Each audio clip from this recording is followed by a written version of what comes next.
but chances are that none of us would want to.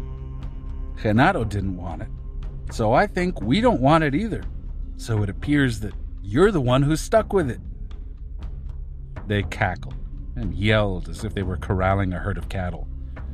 Benigno put his arms around my shoulders without opening his eyes and laughed until tears were rolling down his cheeks. "Why do you say that I'm stuck with it?" I asked Nestor. "It takes too much energy," he said. "Too much work. I don't know how you can still be standing. The Nagual and Genaro split you once in the eucalyptus grove. They took you there because eucalyptuses are your trees. I was there myself, and I witnessed when they split you and pulled your Nagual out. They pulled you apart by the ears until they had split your luminosity, and you were not an egg anymore, but two long chunks of luminosity. Then they put you together again, but any sorcerer that sees can tell that there is a huge gap in the middle." "What's the advantage of being split?" "You have one ear that hears everything and one eye that sees everything, and you will always be able to go an extra mile in a moment of need. That splitting is also the reason why they told us that you were the maestro. They tried to split Pablito, but it looks like it failed. He's too pampered and is always indulged like a bastard. That's why he's so screwed up now." "What's a double, then?" "A double is the other, the body that one gets in dreaming. It looks exactly like oneself." "Do all of you have a double?" Nestor scrutinized me with a look of surprise. "Hey, Pablito, tell the maestro about our doubles," he said, laughing. Pablito reached across the table and shook Benigno. "You tell him, Benigno," he said. "Better yet, show it to him." Benigno stood up, opened his eyes as wide as he could, and looked at the roof. Then he pulled down his pants and showed me his penis. The Genaros went wild with laughter. "Did you really mean it when you asked that, maestro?" Nestor asked me with a nervous expression. I assured him that I was deadly serious in my desire to know anything related to their knowledge. I went into a long elucidation of how Don Juan had kept me outside of their realm for reasons I couldn't fathom, thus preventing me from knowing more about them. "Think of this," I said. "I didn't know until 3 days ago that those 4 girls were the Nagual's apprentices, or that Benigno was Don Genaro's apprentice." Benigno opened his eyes. "Think of this yourself," he said. "I didn't know until now that you were so stupid." He closed his eyes again, and all of them laughed insanely. I had no choice but to join them. "We were just teasing you, maestro," Nestor said, in way of an apology. "We thought that you were teasing us, rubbing it in. The Nagual told us that you see. If you do, you can tell that we're a sorry lot. We don't have the body of dreaming. None of us has a double."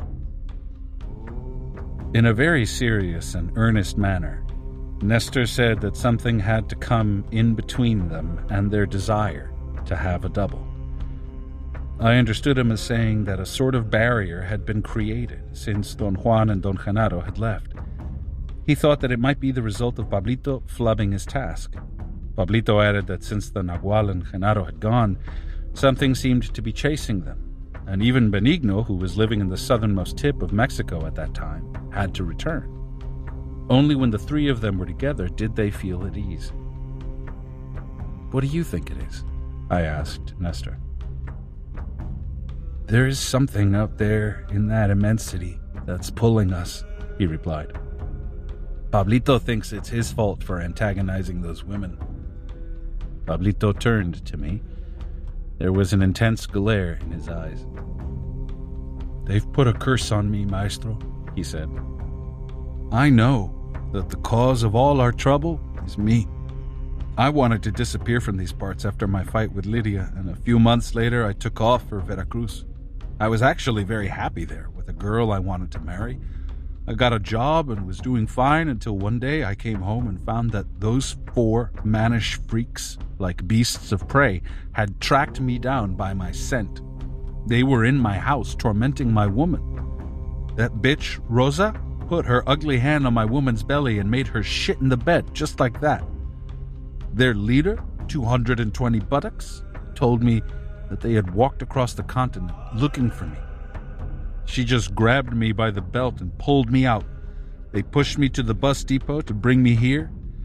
I got madder than the devil, but I was no match for 220 buttocks. She put me on the bus, but on our way here, I ran away. I ran through bushes and over hills until my feet got so swollen that I couldn't get my shoes off. I nearly died. I was ill for 9 months. If the witness hadn't found me, I would have died. I didn't find him, Nestor said to me. La Gorda found him. She took me to where he was, and between the two of us, we carried him to the bus and brought him here. He was delirious, and we had to pay an extra fare so that the bus driver would let him stay on the bus. In a most dramatic tone, Pablito said that he had not changed his mind. He still wanted to die. But why? I asked him. Benigno answered for him in a booming, guttural voice. Because his pecker doesn't work, he said.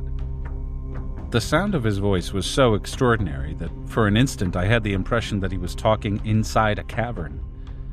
It was at once frightening and incongruous. I laughed almost out of control. Nestor said that Pablito had attempted to fulfill his task of establishing sexual relations with the women in accordance with the Nagual's instructions. He had told Pablito that the 4 corners of his world were already set in position and all he had to do was to claim them. But when Pablito went to claim his first corner, Lydia, she nearly killed him. Nestor added that it was his personal opinion as a witness of the event that the reason Lydia rammed him with her head was because Pablito could not perform as a man, and rather than being embarrassed by the whole thing, she hit him. Did Pablito really get sick as a result of that blow, or was he pretending? I asked, half in jest.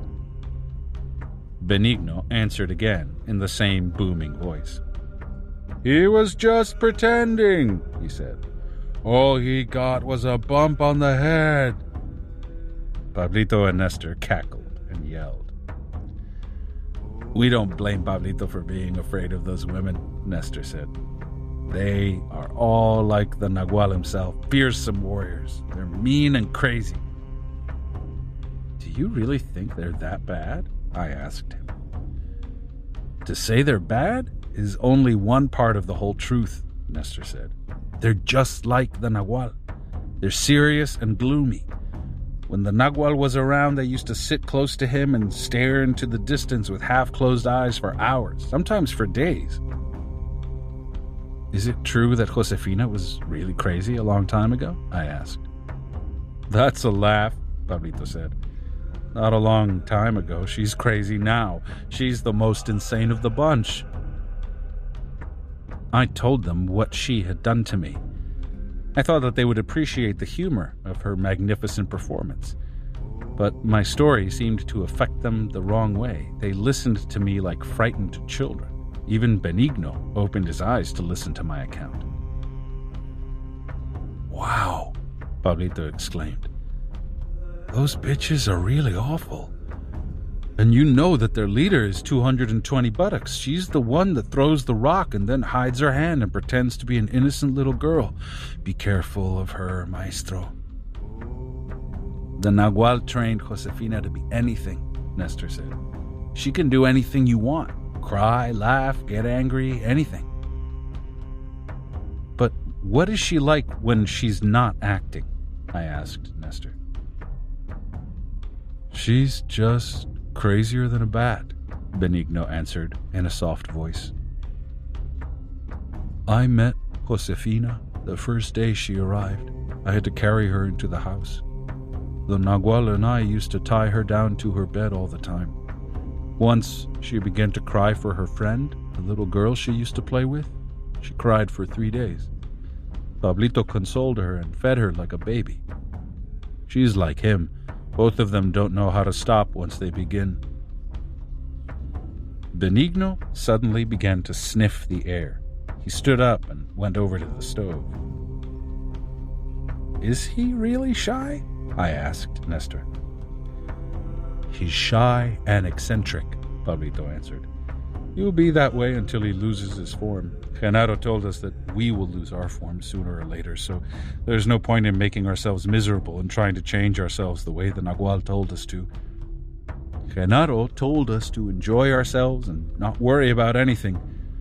You and the women worry and try. We, on the other hand, enjoy. You don't know how to enjoy things, and we don't know how to make ourselves miserable. The Nagual called making yourself miserable impeccability. We call it stupidity, don't we?" "You're speaking for yourself, Pablito," Nestor said. "Benigno and I don't feel that way." Benigno brought a bowl of food over and placed it in front of me. He served everyone. Pablito examined the bowls and asked Benigno where he'd found them. Benigno said that they were in a box where La Gorda had told him she had stored them. Pablito confided in me that those bowls used to belong to them before their split. "We have to be careful," Pablito said in a nervous tone. "These bowls are no doubt bewitched. Those bitches put something in them. I'd rather eat out of La Gorda's bowl." Nestor and Benigno began to eat. I noticed then that Benigno had given me the brown bowl. Pablito seemed to be in a great turmoil. I wanted to put him at ease, but Nestor stopped me. "Don't take him so seriously," he said. "He loves to be that way. He'll sit down and eat. This is where you and the women fail. There's no way for you to understand that Pablito is like that. You expect everybody to be like the Nagual. La Gorda's the only one who's unruffled by him. Not because she understands, but because she has lost her form." Pablito sat down to eat, and among the four of us we finished a whole pot of food. Benigno washed the bowls and carefully put them back in the box, and then all of us sat down comfortably around the table.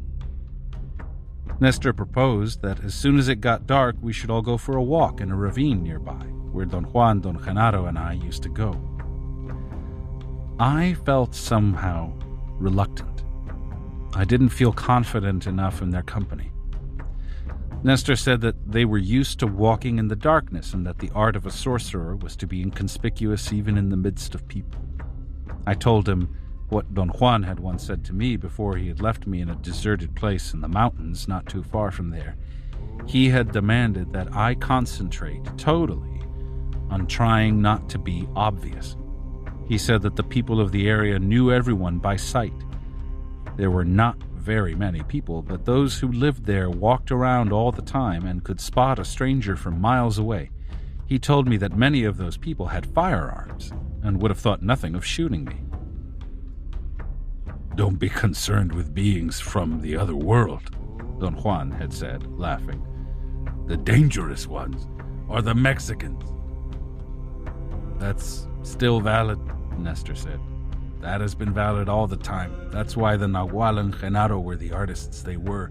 They learned to become unnoticeable in the middle of all this. They knew the art of stalking." It was still too early for our walk in the dark. I wanted to use the time to ask Nestor my critical question. I had been avoiding it all along. Some strange feeling had prevented me from asking. It was as if I had exhausted my interest after Pablito's reply. But Pablito himself came to my aid, and all of a sudden, he brought up the subject, as if he had been reading my mind. "Nestor also jumped into the abyss the same day we did," he said. "And in that way, he became the witness, you became the maestro, and I became the village idiot." In a casual manner, I asked Nestor to tell me about his jump into the abyss. I tried to sound only mildly interested, but Pablito was aware of the true nature of my forced indifference. He laughed and told Nestor that I was being cautious because I had been deeply disappointed with his own account of the event. I went after you two did, Nestor said, and looked at me as if waiting for another question.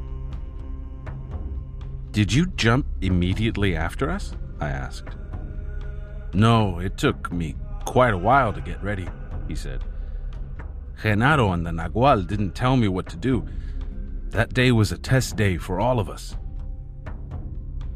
Pablito seemed despondent. He stood up from his chair and paced the room. He sat down again, shaking his head in a gesture of despair. Did you actually see us going over the edge? I asked Nestor. I am the witness, he said. To witness was my path of knowledge. To tell you impeccably what I witness is my task. But what did you really see? I asked. I saw you two holding each other and running toward the edge, he said. And then I saw you both like two kites against the sky. Pablito moved farther out in a straight line and then fell down. You went up a little and then you moved away from the edge a short distance before falling down. But did we jump with our bodies? I asked. Well, I don't think there was another way to do it, he said, and laughed. Could it have been an illusion? I asked. What are you trying to say, Maestro? He asked in a dry tone. I want to know what really happened, I said. Did you, by any chance, black out like Pablito? Nestor asked with a glint in his eye. I tried to explain to him the nature of my quandary about the jump. He couldn't hold still and interrupted me. Pablito intervened to bring him to order, and they became involved in an argument. Pablito squeezed himself out of it by walking half-seated around the table, holding onto his chair. Nestor doesn't see beyond his nose, he said to me. Benigno's the same. You'll get nothing from them. At least you got my sympathy. Pablito cackled, making his shoulders shiver, and hid his face with Benigno's hat. As far as I'm concerned, you two jumped, Nestor said to me in a sudden outburst. Genaro and the Nagual had left you with no other choice. That was their art, to corral you and then lead you to the only gate that was open. And so you two went over the edge. That was what I witnessed. Pablito says that he didn't feel a thing. That's questionable. I know that he was perfectly aware of everything, but he chooses to feel and say that he wasn't. I really wasn't aware, Pablito said to me in an apologetic tone. Perhaps, Nestor said dryly. But I was aware myself, and I saw your bodies doing what they had to do. Jump. Nestor's assertions put me in a strange frame of mind. All along, I had been seeking validation for what I had perceived myself, but once I had it, I realized that it made no difference.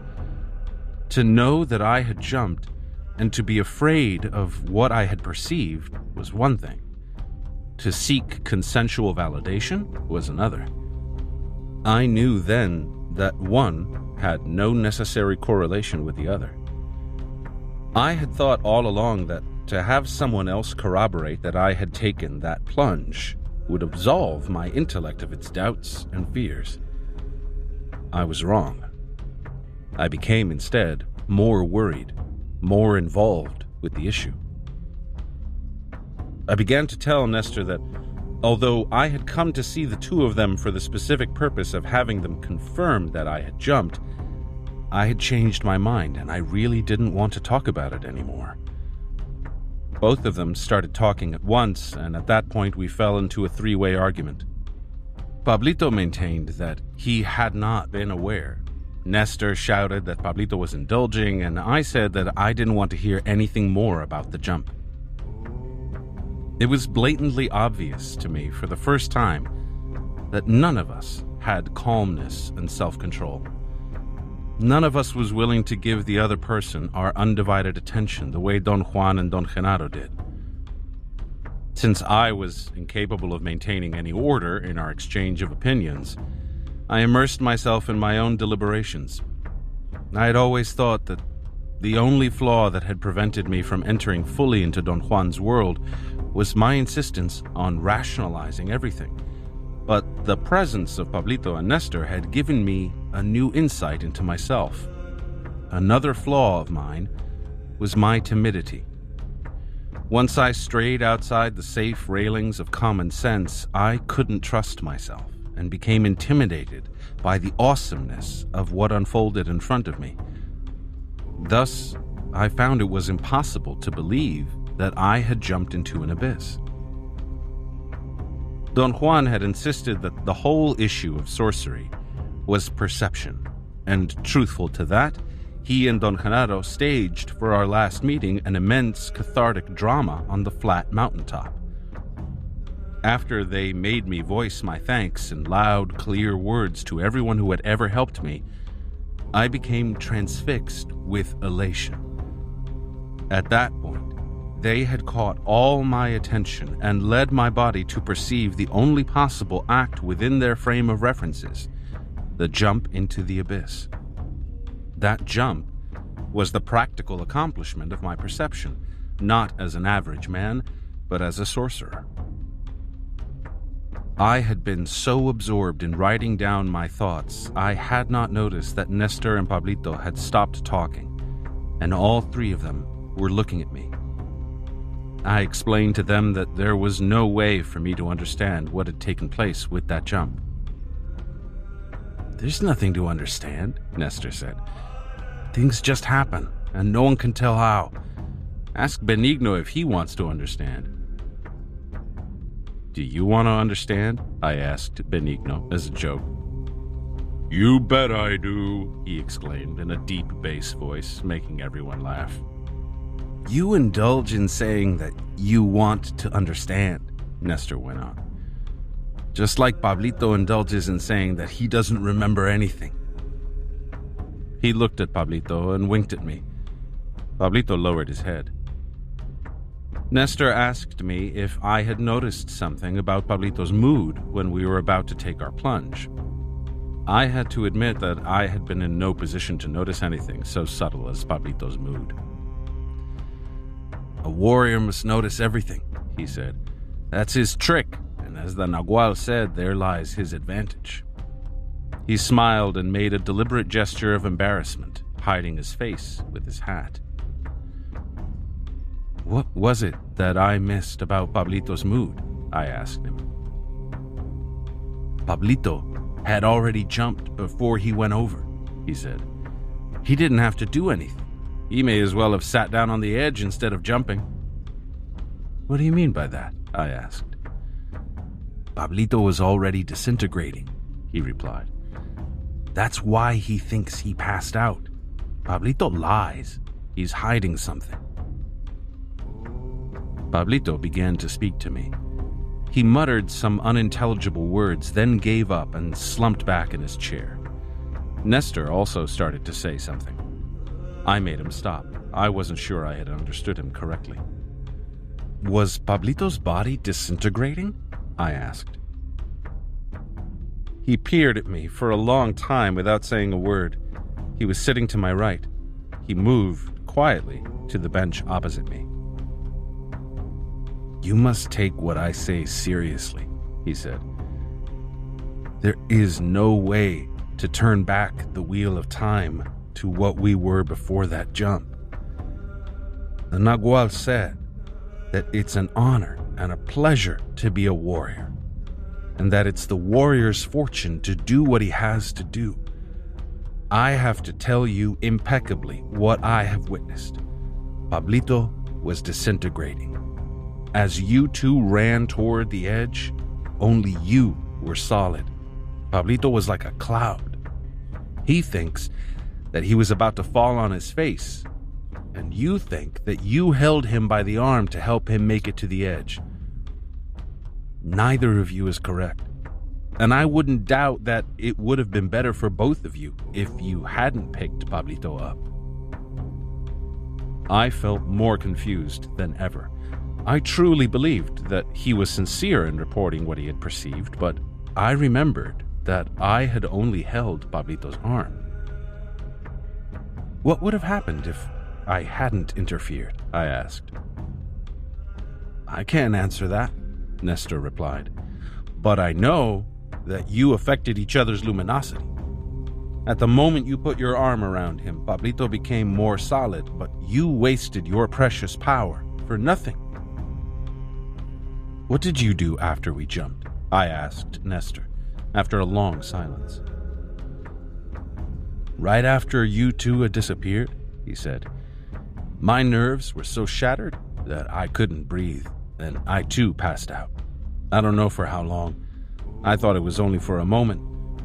When I came to my senses again, I looked around for Genaro and Nagual. They were gone. I ran back and forth on the top of that mountain, calling them until my voice was hoarse.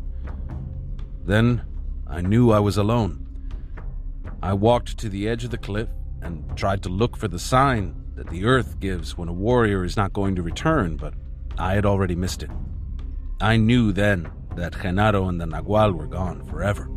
I hadn't realized until then that they had turned to me after they had said goodbye to you two, and as you were running to the edge, they waved their hands and said goodbye to me. Finding myself alone at that time of day, on that deserted spot, was more than I could bear. In one sweep, I had lost all the friends I had in the world. I sat down and wept. And as I got more and more scared, I began to scream. As loud as I could, I called Genaro's name at the top of my voice. By then it was pitch black. I could no longer distinguish any landmarks. I knew that, as a warrior, I had no business indulging in my grief. In order to calm myself down, I began to howl like a coyote, the way the Nagual had taught me. After howling for a while, I felt so much better that I forgot my sadness. I forgot that the world existed. The more I howled, the easier it was to feel the warmth and protection of the earth. Hours must have passed. Suddenly, I felt a blow inside of me, behind my throat, and the sound of a bell in my ears. I remembered what the Nagual had told Eligio and Benigno before they jumped. He said that the feeling in the throat came just before one was ready to change speed, and that the sound of the bell was the vehicle that one could use to accomplish anything that one needed. I wanted to be a coyote then. I looked at my arms, which were on the ground in front of me. They had changed shape and looked like a coyote's. I saw the coyote's fur on my arms and chest. I was a coyote. That made me so happy that I cried like a coyote must cry. I felt my coyote teeth and my long and pointed muzzle and tongue. Somehow, I knew that I had died, but I didn't care. It didn't matter to me to have turned into a coyote or to be dead or to be alive. I walked like a coyote on four legs to the edge of the precipice and leaped into it. There was nothing else for me to do. I felt that I was falling down, and my coyote body turned in the air. Then I was myself again, twirling in midair, but before I hit the bottom, I became so light that I didn't fall anymore, but floated. The air went through me. I was so light. I believed that my death was finally coming inside me. Something stirred my insides, and I disintegrated like dry sand. It was peaceful and perfect where I was. I somehow knew that I was there, and yet I wasn't. I was nothing. That's all I can say about it. Then, quite suddenly, the same thing that had made me like dry sand put me together again. I came back to life, and I found myself sitting in the hut of an old Mazatec sorcerer. He told me his name was Porfirio. He said that he was glad to see me and began to teach me certain things about plants that Genaro hadn't taught me. He took me with him to where the plants were being made and showed me the mold of plants, especially the marks on the molds. He said that if I watched for those marks in the plants, I could easily tell what they're good for, even if I had never seen those plants before. Then, when he knew that I had learned the marks, he said goodbye, but invited me to come see him again. At that moment, I felt a strong pull and I disintegrated like before. I became a million pieces. Then I was pulled again into myself and went back to see Porfirio. He had, after all, invited me. I knew that I could have gone anywhere I wanted, but I chose Porfirio's hut because he was kind to me and taught me. I didn't want to risk finding awful things instead. Porfirio took me this time to see the mold of the animals. There I saw my own Nagual animal. We knew each other on sight. Porfirio was delighted to see such friendship. I saw Pablitos and your own Nagual too, but they didn't want to talk to me. They seemed sad. I didn't insist on talking to them. I didn't know how you had fared in your jump. I knew that I was dead myself, but my Nagual said that I wasn't, and that you both were also alive. I asked about Eligio, and my Nagual said that he was gone forever. I remembered then that when I had witnessed Eligio's and Benigno's jump, I had heard the Nagual giving Benigno instructions not to seek bizarre visions or worlds outside his own. The Nagual told him to learn only about his own world, because in doing so, he would find the only form of power available to him. The Nagual gave them specific instructions to let their pieces explode as far as they could in order to restore their strength. I did the same myself. I went back and forth from the Tonal to the Nagual 11 times. Every time, however, I was received by Porfirio, who instructed me further. Every time my strength waned, I restored it in the Nagual until a time when I restored it so much that I found myself back on this earth. Doña Soledad told me that Eligio didn't have to jump into the abyss, I said. He jumped with Benigno, Nestor said. Ask him. He'll tell you in his favorite voice. I turned to Benigno and asked him about his jump. You bet we jumped together, he replied in a blasting voice. But I never talk about it. What did Soledad say Eligio did? Nestor asked. I told them that Doña Soledad had said that Eligio was twirled by a wind and left the world while he was working in an open field. She's thoroughly confused, Nestor said. Eligio was twirled by the allies, but he didn't want any of them, so they let him go. That has nothing to do with the jump. La Gorda said that you had a bout with allies last night. I don't know what you did, but if you had wanted to catch them or entice them to stay with you, you had to spin with them. Sometimes they come of their own accord to the sorcerer and spin him. Eligio was the best warrior there was, so the allies came to him of their own accord. If any of us want the allies, we would have to beg them for years, and even if we did, I doubt that the allies would consider helping us. Eligio had to jump like everybody else. I witnessed his jump. He was paired with Benigno. A lot of what happens to us as sorcerers depends on what your partner does. Benigno's a bit off his rocker because his partner didn't come back. Isn't that so, Benigno? You bet it is, Benigno answered in his favorite voice. I succumbed at that point to a great curiosity that had plagued me from the first time I had heard Benigno speak. I asked him how he made his booming voice. He turned to face me. He sat up straight and pointed to his mouth as if he wanted me to look fixedly at it. I don't know, he boomed. I just open my mouth and this voice comes out of it. He contracted the muscles of his forehead, curled up his lips, and made a profound booing sound. I then saw that he had tremendous muscles in his temples, which had given his head a different contour. It wasn't his hairline that was different, but the whole upper front part of his head. Genaro left him his noises, Nestor said to me. Wait until he farts. I had the feeling that Benigno was getting ready to demonstrate his abilities. Wait, Benigno, I said. It's not necessary. Oh, shucks, Benigno exclaimed in a tone of disappointment. I had the best one just for you. Pablito and Nestor laughed so hard that even Benigno lost his deadpan expression and cackled with them. Tell me what else happened to Eligio, I asked Nestor, after they had calmed down again. After Eligio and Benigno jumped, Nestor replied, the Nagual made me look quickly over the edge in order to catch the sign the earth gives when warriors jump into the abyss.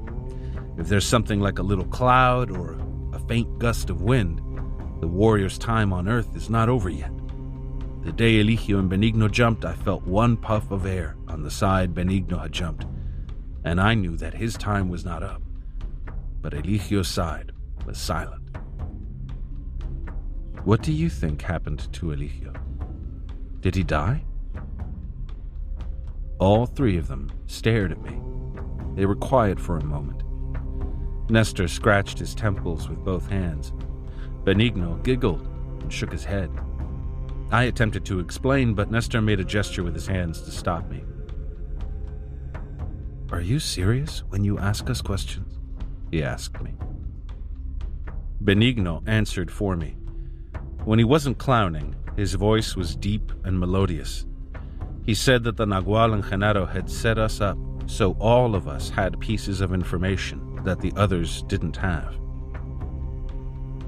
Well, if that's the case, we'll tell you what's what, Nestor said, smiling as if a great load had been lifted off his shoulders.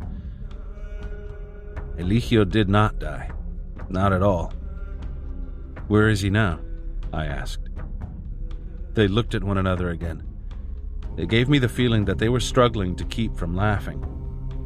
I told them that all I knew about Eligio was what Doña Soledad had told me. She had said that Eligio had gone to the other world to join the Nagual and Genaro. To me, that sounded as if the three of them had died. Why do you talk like that, Maestro? Nestor asked, with a tone of deep concern. Not even Pablito talks like that. I thought Pablito was going to protest. He almost stood up, but he seemed to change his mind. Yes, that's right, he said. Not even I talk like that. Well, if Eligio didn't die, where is he? I asked.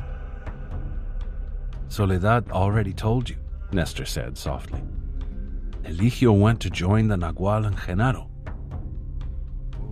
I decided that it was best not to ask any more questions.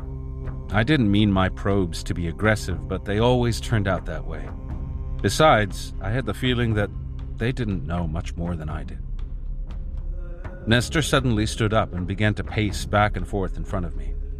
Finally, he pulled me away from the table by my armpits. He didn't want me to write.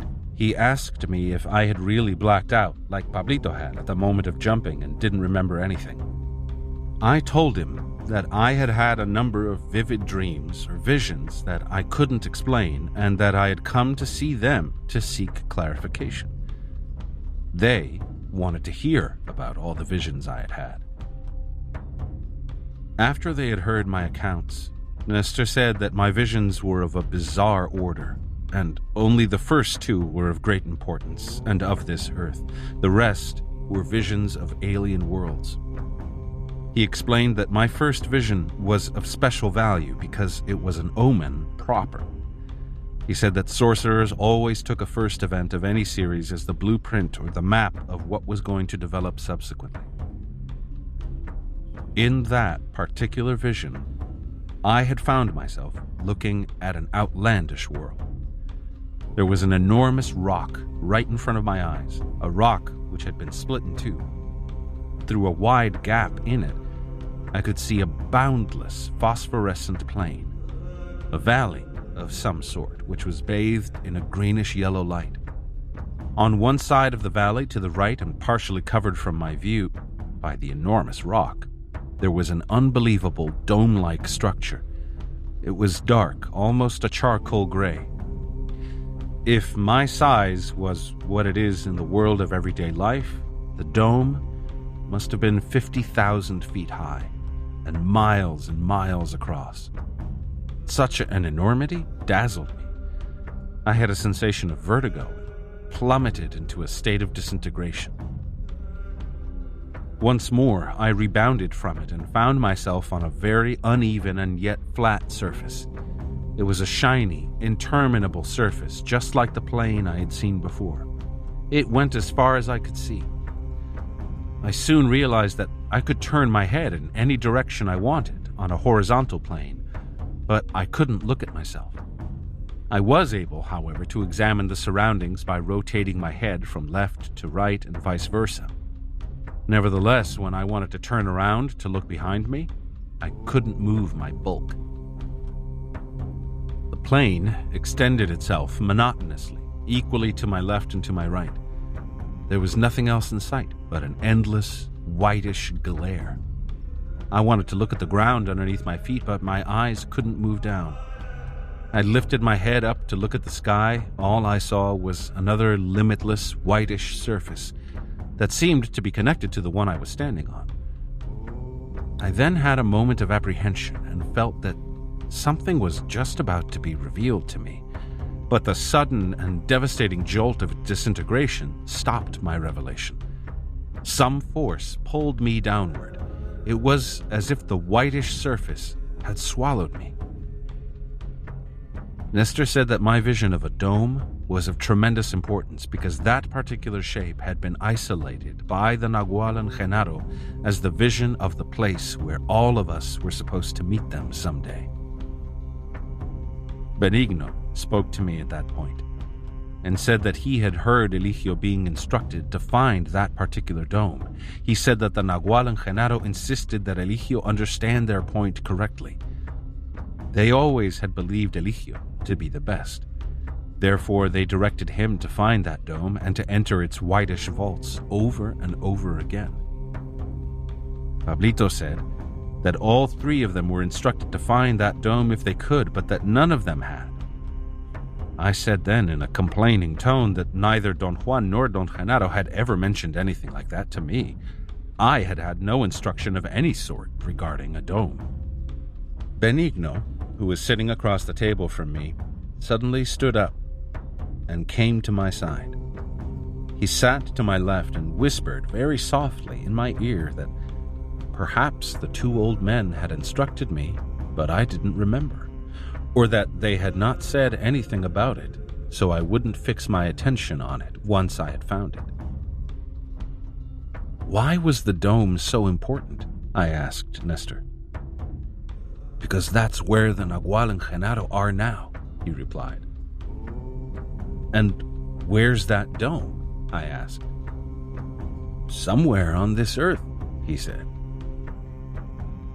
I had to explain to them at great length that it was impossible that a structure of that magnitude could exist on our planet. I said that my vision was more like a dream and domes of that height could exist only in fantasies.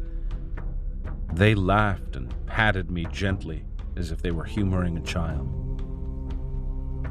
You want to know where Eligio is? Nestor said all of a sudden. Well, he is in the white vaults of that dome, with the Nagual and Genaro. But that dome was a vision, I protested. Then Eligio is in a vision, Nestor said. Remember what Benigno just said to you. The Nagual and Genaro didn't tell you to find that dome and go back to it over and over. If they had, you wouldn't be here. You'd be like Eligio in the dome of that vision. So you see, Eligio didn't die like a man in the street dies. He simply did not return from his jump. His claim was staggering to me. I couldn't brush aside the memory of the vividness of the visions I had had, but for some strange reason, I wanted to argue with him. Nestor, without giving me time to say anything, drove his point a notch further. He reminded me of one of my visions, the next to the last. That particular one had been the most nightmarish of them all. I had found myself being chased by a strange, unseen creature. I knew that it was there, but I couldn't see it, not because it was invisible, but because the world I was in was so incredibly unfamiliar that I couldn't tell what anything was. Whatever the elements of my vision were, they were certainly not from this earth. The emotional distress I experienced upon being lost in such a place was almost more than I could bear. At one moment, the surface where I stood began to shake.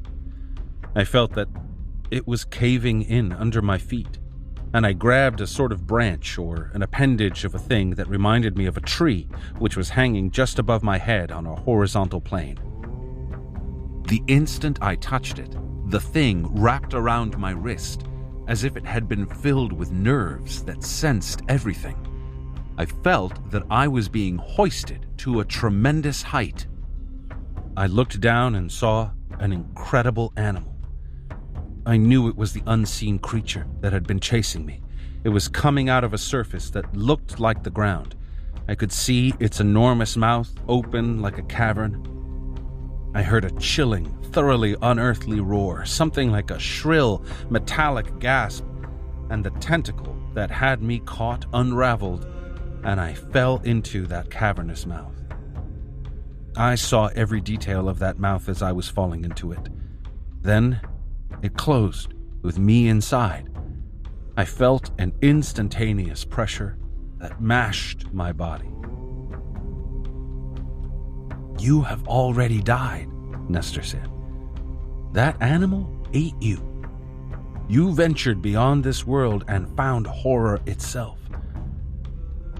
Our life and our death are no more and no less real than your short life in that place and your death in the mouth of that monster. This life that we are having now is only a long vision. Don't you see?" Nervous spasms ran through my body. "I didn't go beyond this world," he went on, "but I know what I'm talking about. I don't have tales of horror like you. All I did was to visit Porfirio 10 times. If it had been up to me, I would have gone there forever, but my 11th bounce was so powerful that it changed my direction. I felt that I had overshot Porfirio's hut, and instead of finding myself at his door, I found myself in the city, very close to the place of a friend of mine. I thought it was funny. I knew that I was journeying between the Tonal and the Nagual. Nobody had said to me that the journeys had to be of any special kind, so I got curious and decided to see my friend. I began to wonder if I really would get to see him. I came to his house and knocked on the door just as I had knocked scores of times. His wife let me in, as she had always done, and sure enough, my friend was home. I told him that I had come to the city on business, and he even paid me some money he owed me. I put the money in my pocket. I knew that my friend and his wife and the money and his house and the city were just like Porfirio's hut. A vision. I knew that a force beyond me was going to disintegrate me any moment, so I sat down to enjoy my friend to the fullest. We laughed and joked, and I dare say that I was funny and light and charming.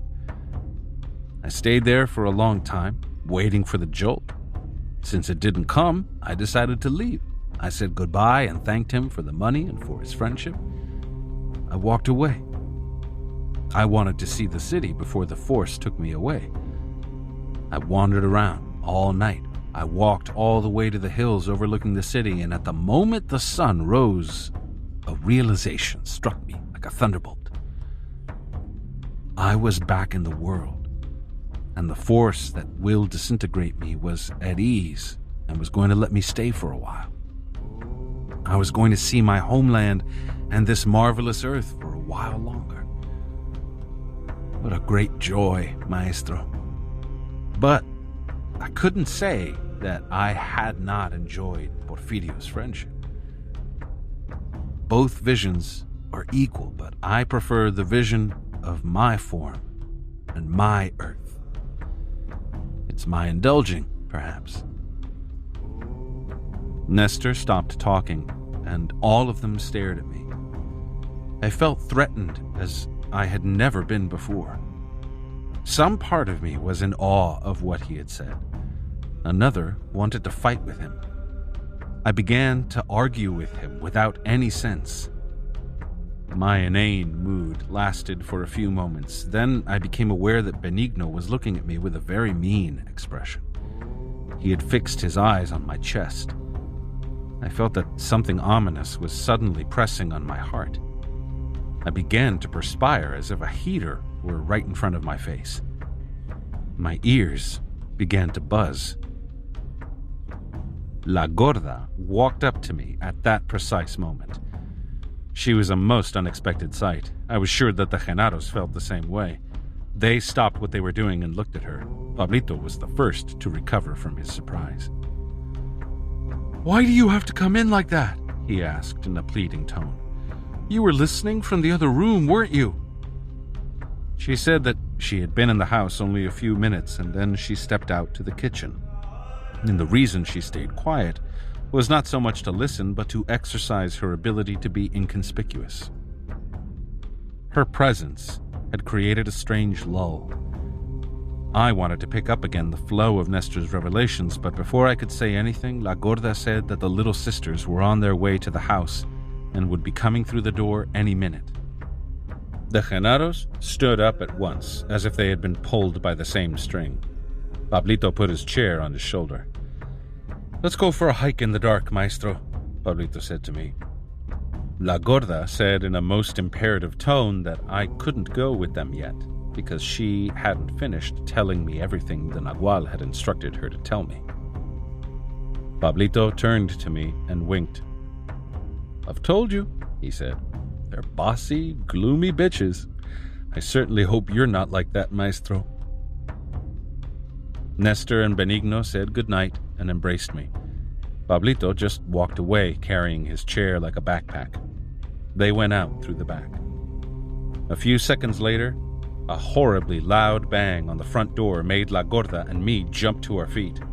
Pablito walked in again, carrying his chair. "You thought I wasn't going to say goodnight, didn't you?" he asked me, and left, laughing. Chapter 5. The Art of Dreaming. The next day, I was by myself all morning. I worked on my notes. In the afternoon, I used my car to help La Gorda and the little sisters transport the furniture from Doña Soledad's house to their house. In the early evening, La Gorda and I sat in the dining area alone. We were silent for a while. I was very tired. La Gorda broke the silence and said that all of them had been too complacent since the Nagual and Genaro had left. Each of them had been absorbed in his or her particular tasks. She said that the Nagual had commanded her to be an impassionate warrior and to follow whatever path her fate selected for her. If Soledad had stolen my power, La Gorda had to flee and try to save the little sisters and then join Benigno and Nestor, the only two Genaros who would have survived.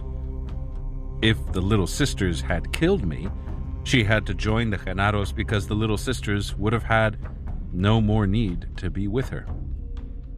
If I had not survived the attack of the Allies, and she did, she had to leave that area and be on her own. She told me, with a glint in her eye, that she had been sure that neither one of us would survive, and that was why she had said goodbye to her sisters, to her house, and to the hills. "The Nagual told me that in case you and I survived the Allies," she went on, "I have to do anything for you, because that would be my warrior's path. That was why I interfered with what Benigno was doing to you last night. He was pressing on your chest with his eyes. That's his art as a stalker. You saw Pablito's hand earlier yesterday. That was also part of the same art." "What art is that, Gorda?" "The art of the stalker. That was the Nagual's predilection, and the Genaros are his true children at that. We, on the other hand, are dreamers. Your double is dreaming. What she was saying was new to me. I wanted her to elucidate her statements. I paused for a moment to read what I had written in order to select the most appropriate question. I told her that I first wanted to find out what she knew about my double, and then I wanted to know about the art of stalking. The Nagual told me that your double is something that takes a lot of power to come out, she said. He figured that you might have enough energy to get it out of you twice. That's why he set up Soledad and Little Sisters either to kill you or to help you. La Gorda said that I had more energy than the Nagual thought, and that my double came out 3 times. Apparently, Rosa's attack had not been a thoughtless action. On the contrary, she had very cleverly calculated that if she injured me, I would have been helpless. The same ploy Doña Soledad had tried with her dog. I had given Rosa a chance to strike me when I yelled at her, but she failed to injure me. My double came out and injured her instead. La Gorda said that Lydia had told her that Rosa didn't want to wake up when all of us had to rush out of Soledad's house, so Lydia squeezed the hand that had been injured.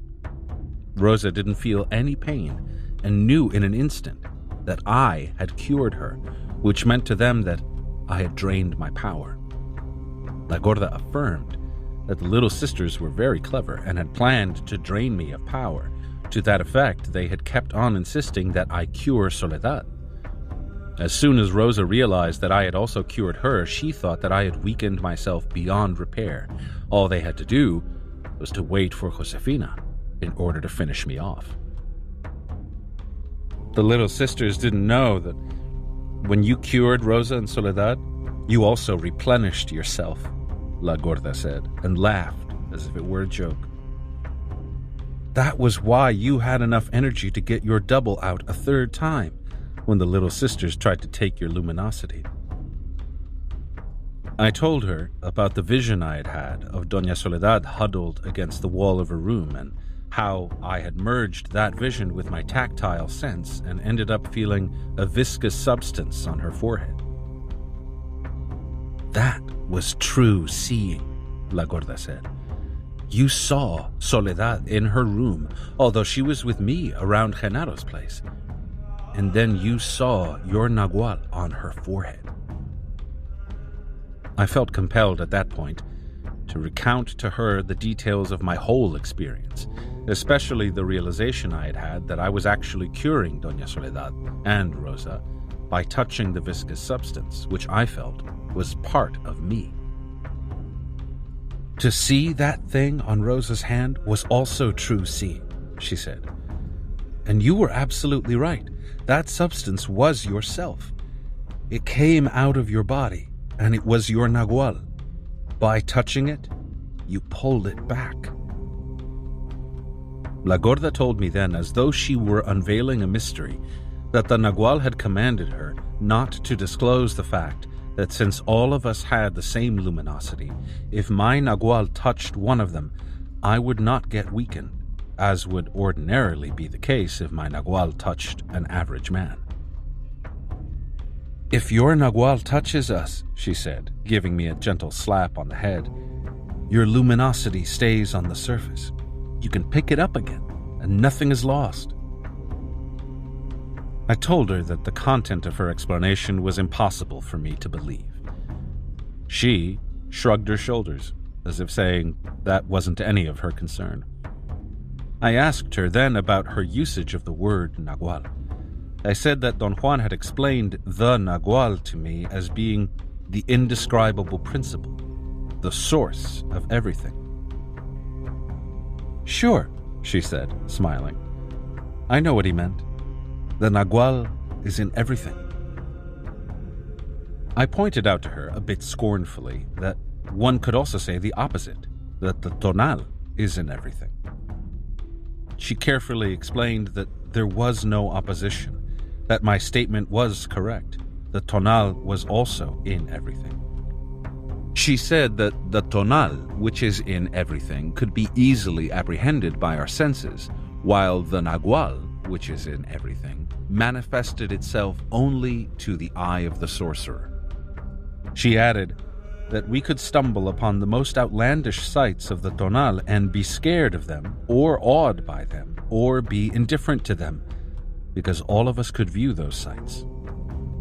A sight of the Nagual, on the other hand, needed the specialized senses of a sorcerer in order to be seen at all, and yet both the Tonal and the Nagual were present in everything at all times. It was appropriate, therefore, for a sorcerer to say that looking consisted in viewing the Tonal, which is in everything, and seeing, on the other hand, consisted in viewing the Nagual, which also is in everything.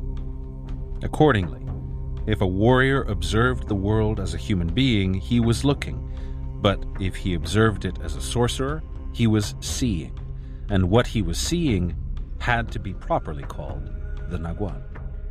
She then reiterated the reason, which Nestor had given me earlier, for calling Don Juan the Nagual, and confirmed that I was also the Nagual because of the shape that came out of my head. I wanted to know why they had called the shape that had come out of my head the Double. She said that they had thought they were sharing a private joke with me. They had always called that shape the Double because it was twice the size of the person who had it. Nestor told me that that shape was not such a good thing to have, I said.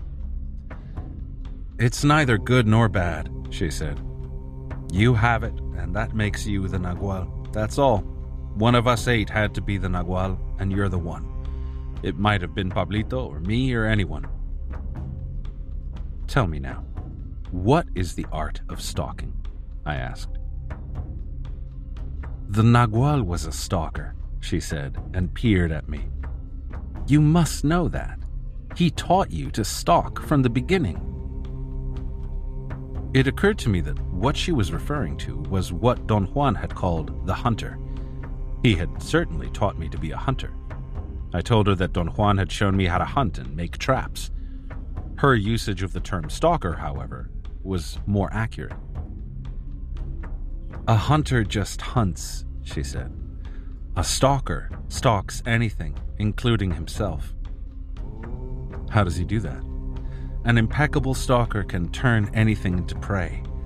The Nagual told me that we can even stalk our own weaknesses. I stopped writing and tried to remember if Don Juan had ever presented me with such a novel possibility, to stalk my weaknesses. I couldn't recall him ever putting it in those terms.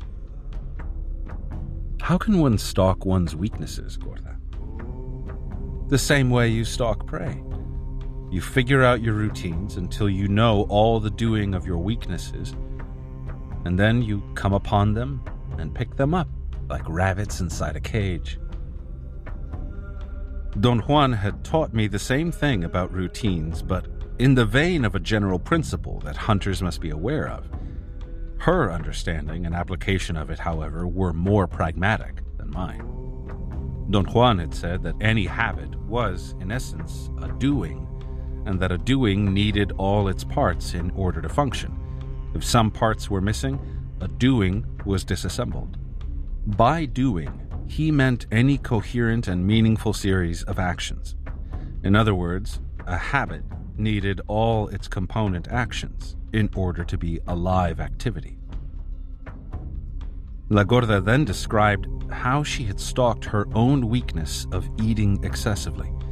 She said that the Nagual had suggested she first tackle the biggest part of that habit, which was connected with her laundry work.